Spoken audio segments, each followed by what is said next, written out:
Video করতেছেন আমি, কি রান্না করতেছো দেখি, উঠাও তো কিরকম হয়েছে। এলো বোনা খিচুড়ি চলতেছে, আথা নষ্ট, মুরগি দিয়ে বোনা খিচুড়ি, আথা নষ্ট। ভিডিও করতেছি না, ভিডিও করতেছি।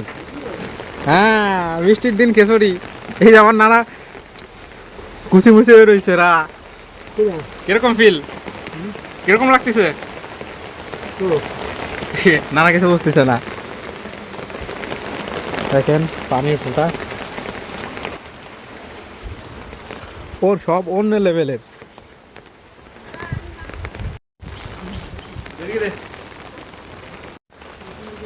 একটা জিনিস দেখেন, দেখেন অ্যালোভেরা লাগাইছে, মুরগিগুলো ফোপে মেবি শেষের দিকে। দেখছেন এখানে একটা সিমি নেট পাই, তাও খুব দুষ্কর।